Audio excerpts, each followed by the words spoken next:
What's up? Tell y'all what's up. Told y'all I was gonna be back. Nah. Right now, on my front porch, we about to do Willie's game reviews. And y'all know it's Mortal Kombat month. We still rolling with the classics, down to the last two of the classics. So, what we gonna review today, we about to go ahead and hit you with the Mortal Kombat 4 review. Outside edition. Trying to get some good old sun out here too. It's a good day. But Mortal Kombat 4. Now this was the last one in the arcades. You know what I'm saying? So about 1997, this one came out. About the same year as Armageddon and not Armageddon, I'm sorry, Annihilation and Mythologies. So that was a year. But Mortal Kombat 4 was the first entry in 3D. Now, the 3D, they were still in 2D, but this was around the time Tekken and Virtua Fighter and 3D games were coming up. So Mortal Kombat, they took the step to 3D. Now, what up? Now, when they took this step to 3D, it was going in a different direction. Now, you still had the run button, like Mortal Kombat 3 and Ultimate and Trilogy. So you still had those elements in play. And this one was the beginning of Shinnok and Quan Chi, we all know from Mortal Kombat Mythology. So this game was pretty much the future of Mortal Kombat. If you go back to Mythologies was before the first Mortal Kombat tournament with Liu Kang won. So this was pretty much a continuation, but after everything that didn't happen in the previous Mortal Kombat. So basically, it's the rise of Shinnok, the fallen elder god. You know, Raiden, he say the monologue at the beginning. So you had the old characters as well as the new characters. So the new characters you had was Kai, Jarek, Reiko, Fujin. You had plenty of other characters as well. So you had those characters introduced. And if you had the console version, see, I got this on the PlayStation. And I also own it on the N64 as well. You had Goro, and you had Noob Saibot in the console editions. And if you had the N64 version, you had Meat. Yeah, Meat was on there. That's when Meat came in. So, Mortal Kombat 4, it was, to me, a step forward, and it was this learning phase. To me, a lot of people give this game a bad rap. I didn't think the game was that bad, but if you compare it to what Mortal Kombat was being, then yeah, it was on the downturn, because pretty much most of us was going towards the consoles. And the arcades was, they still was around, but you could tell the decline in the arcades. Mortal Kombat 4 was more of a change of the guard.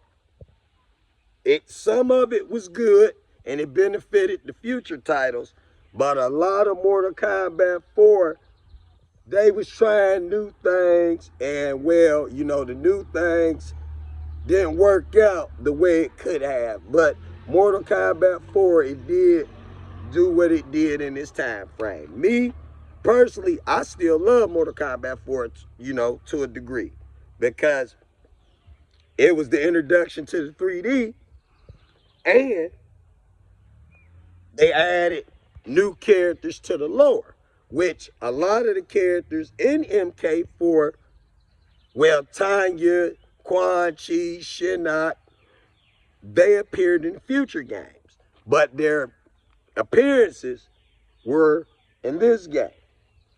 So I give Mortal Kombat 4 I give it a 7 out of 10 because there are highs and good things about MK4 because it was the first 3D Mortal Kombat, still in a 2D plane because they were learning the 3D. The fatalities were awesome in its time frame. Fatalities were good. Now, however you felt about the characters, that was up to you. But I thought they did a great job with the characters that they had. Now, the funniest thing about Mortal Kombat 4 were those endings. I'm sorry, those endings were funny. And I'm telling y'all, the funniest one is Jax, Sonya, and Jared. That ending is comedic gold. If you ain't seen it, somebody probably got it up. Go watch the Mortal Kombat 4 endings. I'm telling you, they comedy, y'all. They are comedy. But Mortal Kombat 4 was pretty much a transition of the series from one medium to the next. And they were learning the 3D. As you know, Deadly Alliance pretty much ushered in the 3D Mortal Kombats, we all know. But Mortal Kombat 4 was the genesis of that 3D transition. But I give it a 7 out of 10. It was a good effort. Good 3D effort. And Mortal Kombat 4, it did what it was supposed to do. So it took Mortal Kombat to a whole nother plane. And it introduced the weapons. See, the weapons were introduced in this. Then, Deadly Alliance, they had the weapons and, the 3D ones. So, what I'm saying? Mortal Kombat 4 played a role in that as well. And also, Mortal Kombat 4, they had the combat code, like Mortal Kombat 3 did. And that was pretty cool, too. But I give Mortal Kombat 4 a 7 out of 10. I'm going to play some Mortal Kombat 4 later on, reminisce a little bit. I got it on the Legacy Collection. I throw a couple fights up there for y'all, you know what I'm saying? But Mortal Kombat 4, 7 out of 10. And, you know what I'm saying? Still a good game. Little bit of hiccups, a little bit of flaws. They were learning in 3D. So, but it's still a solid entry in the Mortal Kombat series, and I give it a 7 out of 10. And with that, y'all stay tuned for that Mortal Kombat gameplay and the Mortal Kombat Gold review later on. All right, and I'ma holler at y'all. But check out that Mortal Kombat 4 gameplay. We gonna go ahead and close out Mortal Kombat month. Today is the last day, so you're gonna see a lot of Mortal Kombat footage and other games as well. And of course, I got my segments, so you're going to see me a lot today. And I'm just at work. And with that being said, y'all know how we do it in this one-up world. And that was Willie's Game Reviews. Peace out. See y'all in a little bit on the flip side. Peace.